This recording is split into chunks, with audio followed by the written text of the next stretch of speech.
레깅스를 입은 여성의 뒷모습을 몰래 촬영하고 무죄 판결을 받은 남성에 대해 대법원이 유죄 취지로 사건을 파기환송했습니다. 이와 함께 존중받아야 할 피해자의 다양한 피해 감정에 대해서도 자세히 명시했습니다. 오늘의 주요 판결을 짚어봅니다. 자, 오늘 사건 법 시작합니다. 유튜브 아이디 노엘고님이 양 기자님은 도와주시냐고 그러는데 저는 아직 미혼입니다. 예. 자, 일단 오늘 다룰 판결 포인트 먼저 짚어보죠. 이것도 왠지 레깅스가 뭐기에. 자, 그렇습니다. 불법 촬영 혐의로 열린 재판 얘기인데요. 자, 그 피해자가 레깅스를 입고 있었다. 그런 거잖아요.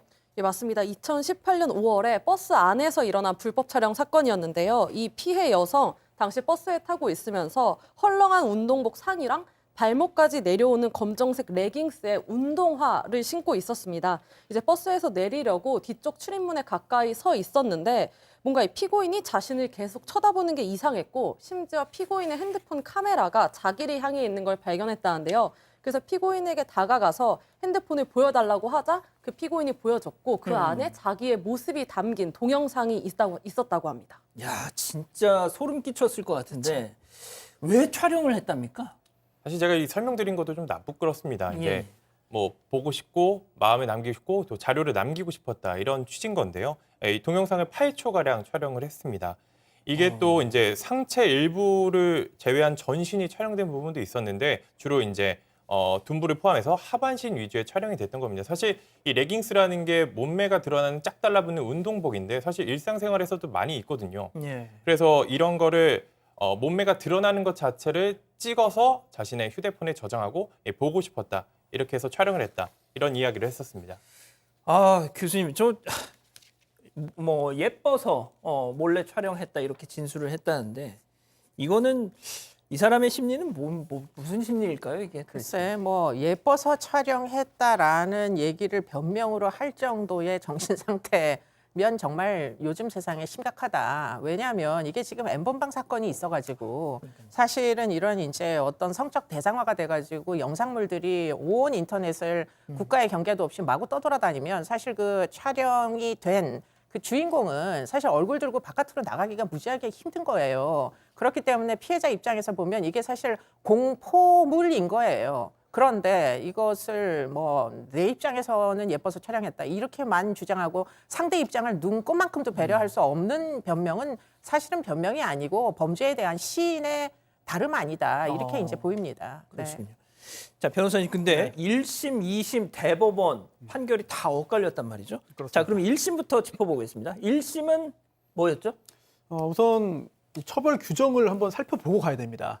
성폭법 14조에 있는 카메라 등 이용 촬영죄인데 이 규정이 이래요. 카메라 등을 이용해서 성적 욕망 또는 수치심을 유발할 수 있는 다른 사람의 신체를 동의 없이 촬영한 경우에 성립하는 겁니다. 1심은 유죄로 봤습니다. 벌금 70만 원형 선고했는데요. 이렇게 촬영한 것이 성적 욕망이나 수치심을 유발할 수 있는 다른 사람의 신체를 촬영한 것이다 라고 본 거죠. 자, 그러면 2심은 1심을 파기하고 또 무죄를 선고했더라고요. 그렇습니다. 같은 사안을 정반대로 본 겁니다. 즉 2심에서는 그렇게 촬영한 건 맞다. 하지만 촬영을 동의 없이 촬영을 했다 하더라도 그 촬영으로 인해서 이 피해자가 성적 수치심을 느꼈다고 단정할 수 없다고 봤습니다. 그런데 중요한 거는 그렇다면 왜 2심은 이 피해자가 성적 수치심을 느꼈다고 단정할 수 없다고 봤는가? 그러니까요. 여기서 레깅스가 등장합니다. 그 근거가 중요한데요. 그 중에 하나가 레깅스입니다. 즉 레깅스라는 게 이 피해자가 입고 있었던 그 옷이 비슷한 연령대의 여성들이 즐겨 입는 옷이다. 또 심지어 피해자도 그 옷을 입고 대중교통을 이용하지 않았느냐. 이렇게 일상복이다. 따라서 그러한 일상복을 입고 있는 모습을 촬영했다 하더라도 이 피해자가 성적 수치심을 느꼈다고 단정할 수 없다고 봤습니다. 자, 항소심 재판부 설명 지금 들으셨는데 교수님 어떠신가요? 글쎄, 성적 수치심을 느꼈다고 단정할 수 없다라고 어떻게 제3자가 일단 얘기할 수 있는 건지. 그러니까 저도 좀 수치심을 느꼈으니까 그 카메라 내놔라. 애당초에 그렇게 됐던 거 아닙니까? 그렇기 때문에 뭐 남의 몸을 어쨌든 그 사람의 동의 없이 마구잡이로 동영상을 심지어 8초씩이나 되는 거를 찍어가지고 간직하겠다 이런 이제 욕망 자체가 정상이 아니잖아요. 그렇기 때문에 제가 볼 때는 뭐 엄벌해라 이런 얘기가 아니라 너의 욕망은 정상 범주에서 벗어났으니 최소한 성폭력 치료 프로그램 한 24시간 정도는 이수를 해라. 전 이 1심 판결은 상당히 리즈너블하다 이렇게 생각이 그러니까 듭니다. 뭐 그 사람을 뭐 그 징역형을 살리고 그런 이런 게 아니라. 아니고요. 예, 뭐가 잘못됐는지 본인이 알기는 해야지 다음에 안 할 거 아니에요. 그렇죠. 그러니까 그 정도의 교육 명령 정도는 줘야 되는데 이게 어떻게 무죄라고 하게 되는지 이 대목이 좀 동의하기가 어렵다는 거죠. 그러셨군요. 더군다나 옷을 가지고 무슨 옷을 입은 건 뭐 음란한 내용이 되고 무슨 옷을 입은 건 뭐 수치심을 유발할 내용이 아니고 이걸 도대체 재판부가 결정할 수 있습니까? 아니 근데 저도 진짜 그 말씀이 맞는 게 정말 이 성적으로 뭐 굳이 표현 성도착증 뭐 이런 사람들 같은 경우는 뭐 제복에 네. 제복을 입은 여성에 되게 막 어떤 환타지를 갖는 그런 경우도 있잖아요. 근데 물론입니다. 제복을 입는다고 해서 그게 일단 딱 봐서 신체가 많이 드러나진 않으니까 네. 일상적으로 저거는 뭐 이렇게 생각할 수도 있지만 그렇지 않은 사람들도 있는 거잖아요. 그렇죠. 그렇기 때문에 다른 사람의 몸을 그 사람의 허가 없이 동영상을 촬영한다. 나중에 내가 이걸 좀 보려고 했다. 이런 동기 자체가 사실은 정상 범주에서 벗어났다. 일탈적이다라는 걸 일단 법원은 인정을 해 주셔야 되고요. 앞으로도. 그런데 교도소를 보내라 이런 얘기가 아니고요. 교육이 필요하다. 아하. 뒤늦게라도 교육을 좀 해달라 이런 얘기입니다. 자, 변호사님 그래서 대법원의 판단은 뭐였습니까? 무죄라고 본 2심 판단이 잘못됐다고 보고요. 아하. 파기했습니다. 이 문제는요. 사실 판례가 굉장히 많아요. 하급심 판례도 많은데 일단 이 대법원의 반복되는 이 판결의 어떤 취지를 좀 확인할 필요가 있습니다. 뭐냐면 이렇게 이 규정을 보면 성적 욕망이나 수치심을 유발할 수 있는 타인의 신체를 촬영해야지 이 범죄가 성립하는 건데 그럼 이거 누가 판단하느냐? 이거는 그럼 기준이 뭐냐? 아하. 판례에 따르면 객관적으로 볼 때 평균적인 사람의 기준으로 본다는 겁니다. 즉 촬영의 대상자를 기준으로 보는 건 아니에요. 예. 그리고 그거를 누가 판단하냐? 결국은 판사가 판단합니다. 그런데 그러다 보니까 기준을 굉장히 길게 늘어놓고 있습니다.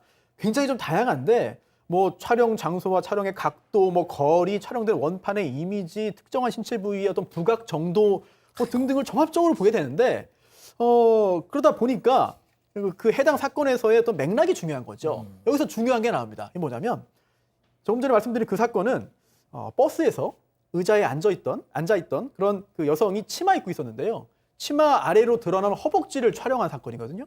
이게 대법원까지 갔어요. 그래서 유죄 판결이 나왔습니다. 예. 그런데 잘 생각해 보시면 레깅스는 옷을 입고 있었습니다. 또 옷 위를 촬영한 거거든요. 그런데 이 허벅지 부분은 사실은 옷 입은 사람이 옷으로 가리지 않은 부분이기도 합니다. 그런데 가리지 않은 부분을 촬영해도 성적 수치심을 느낀다고 봤거든요. 그런데 레깅스는 심지어 이제 옷으로 입고 있는 상황인데 즉 무엇을 입었느냐 또는 옷으로 가렸냐 가리지 않았느냐 등등은 그렇게 핵심적인 부분이 아니라는 겁니다. 즉 아무리 옷을 입고 있어도 또 그 옷 위를 촬영했다 하더라도 그 촬영의 맥락에 따라서는 충분히 수치심을 느낄 수 있는 부위라고 볼 수 있다는 거죠. 자, 교수님 그러면 결국 이번 판결 보면 피해자가 느끼는 어떤 그 피해자의 감정 이걸 조금 신중하게 고려를 했네요. 대법원은. 네, 대법원은 그렇게 보이고요. 뭐 대법원의 취지가 일관성 있게 지금 뭐 여러 가지 판례로 유지되고 있다고 저는 개인적으로 생각합니다. 그렇기 때문에 앞으로는 이런 부분에서 하급심들도 상당히 고려할 것으로 보이고요. 그런데 이제 외국의 이제 기준은 어떠냐? 외국의 기준은 지금 이런 종류의 성적인 괴롭힘이나 뭐 스토킹이나 이런 이제 사건들에서 성희롱이나 피해자의 기준을 삼습니다. 판단의 근거로. 그래서 그 피해자의 기준은 어떻게 되는 거냐? 보통 사람들의 그 입장에서 봤을 때 리즈너블하게 뭐 수치심을 느끼거나 공포를 느끼거나 이 정도의 영상물 같으면은 이거는 처벌을 해야 된다 이런 얘기거든요. 그러니까 법원의 기준에 따라 법적인 기준에 따라 이게 아니고요. 그냥 보통 사람들이 몸에 짝 붙는 레깅스를 입은 여자를 8초 동안 찍은 동영상은 상당히 음란한 내용이 될 수도 있다라고 보통 사람들도 동의한다면 그냥 그것으로 처벌하시면 되는 거죠. 그런데 그것을 굳이 어떤 옷, 어떤 부위 이렇게 따지는 것 자체가 사실은 상당히 좀 여성 입장에서는 좀 불쾌합니다. 네.